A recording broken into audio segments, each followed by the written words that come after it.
Your house is noisy and not as clean as you'd like it to be. You and your husband haven't been out together for a long time. The laundry has piled up once again. You just discovered there's nothing to pack for lunch. You've just broken up another fight. The schedule for the week looks impossible. You seem to have more expenses than money. None of the people around seem to be satisfied, and you feel exhausted and unappreciated. In the middle of all the endless parenting activities, many parents get lost. They are doing lots of things, lots of good things, but they don't know why. They've been swallowed up into the daily grind of parenting, but they've lost sight of what it is that they're working for or building toward. They don't understand why these ones that they love have the power to pull such irritation and frustration out of them. The menial tasks that they have to do day after day get reduced to an endless catalog of unattractive duties that don't seem to have any overarching vision that holds them all together and sanctifies them with meaning and purpose. As I've traveled the world talking about parenting, I've had thousands of exhausted parents ask me for more effective strategies for this or that, when what they really need is a big-picture parenting worldview that can explain, guide, and motivate all the things that God calls them to do as parents. If you are going not only to cope, but to thrive with vision and joy as a parent, you need more than the next book that gives you 7 steps to solving whatever. You need God's helicopter view of what He's called you to do. You need a big gospel parenting worldview that will not only make sense of your task, but will change the way you approach it. Yes, you heard that right.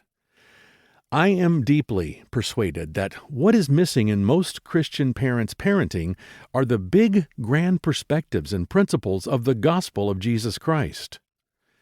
These perspectives and principles are radical and counterintuitive. They're simply not natural for us, but they're essential to being what you're supposed to be and doing what you're supposed to do as a parent. When you parent with what the gospel says about God, you, your world, your children, and God's grace, you not only approach parenting in brand new ways, but you carry the burden of parenting in a very different way. I have to be honest here. I wrote a parenting book, Age of Opportunity, and I told myself and repeatedly told others that I was not about to write another one. Yet, here I am doing just that. Why? Because as I listened to people tell me how they had used age in the lives of their teenagers, I became increasingly uncomfortable. I kept thinking, no, that's not exactly it, or no, that's not what I meant. Or, no, there's something missing.